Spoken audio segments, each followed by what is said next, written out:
Bonsoir à tous. Les dernières factures d'électricité ont-elles connu une hausse, une augmentation relative notamment à la redevance RTI? La compagnie ivoirienne d'électricité est claire sur la question. Aucune hausse n'est à enregistrer.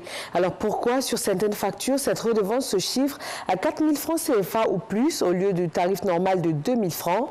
Des réponses dans le journal de 20 h.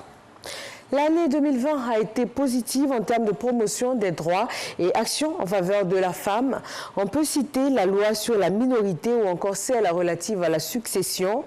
Sur le dossier de l'autonomisation, le Fonds d'appui aux femmes de Côte d'Ivoire, FAFSI, touche aujourd'hui des centaines de milliers de femmes. Serge Coléa.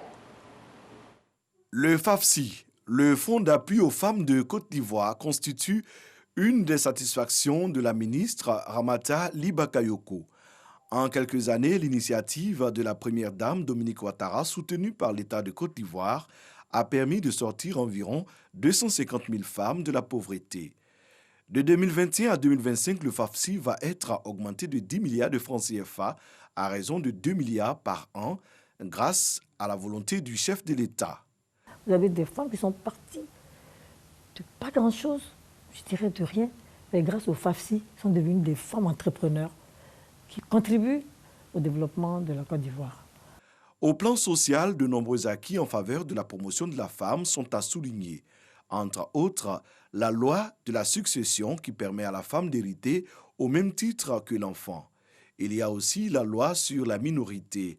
Elle protège la jeune fille de moins de 18 ans du mariage précoce.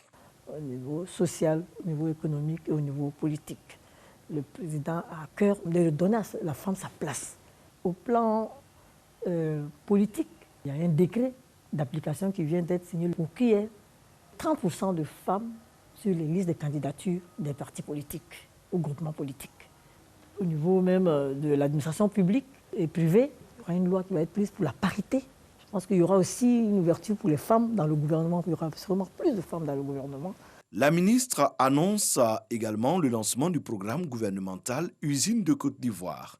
Objectif, créer des unités de transformation semi-industrielle des produits agricoles. Les associations féminines pourront transformer leurs produits et leur donner une plus-value. C'est-à-dire aller à l'ensachement pour faciliter la commercialisation de leurs produits. Donc, vous voyez que le FAFSI intervient encore pour renforcer les capacités de ces femmes au niveau du programme Usine des femmes de Côte d'Ivoire, qui est un programme gouvernemental. En 2021, les perspectives se présentent bien pour les femmes de Côte d'Ivoire. Le ministère se félicite du soutien du chef de l'État dans toutes les actions de promotion et d'autonomisation de la femme. En 2020, selon les statistiques du ministère de la Construction, plus d'une douzaine d'immeubles se sont effondrés dans le district d'Abidjan.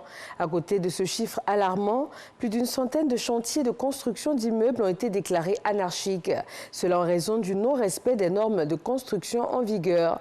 Les services du ministère de la Construction, les architectes, les bureaux de contrôle, les usagers se rejettent la faute et s'accusent mutuellement. Nous vous proposerons dans le dossier Éco Plus de ce 20 h les raisons et les responsables de cette situation. Élection présidentielle au Niger, la coalition d'opposition CAP 2021 annonce qu'elle va déposer un recours. Selon elle, des armes à feu ont été utilisées contre les électeurs et le personnel électoral afin de procéder au bourrage des urnes dans certaines zones. La coalition d'opposition s'interroge sur le faible nombre de bulletins nuls en zone pastorale comparé aux zones urbaines et aussi sur la rapidité avec laquelle le vote et la transmission des résultats ont été menés.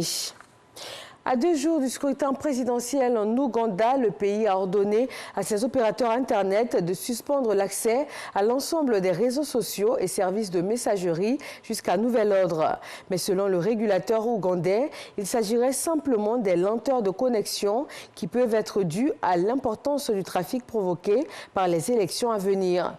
Les Ougandais vont devoir départager ce jeudi 14 janvier le président sortant, Yoweri Museveni, au pouvoir depuis 1980. Et l'opposant Bobi Wine.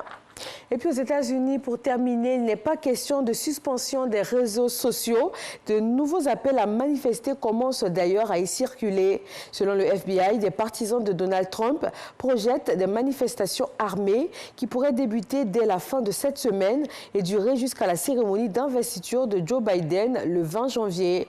Le maire de Washington a demandé aux Américains de suivre virtuellement la cérémonie d'investiture. Et voilà, c'est tout pour ce flash d'information. Merci de votre attention.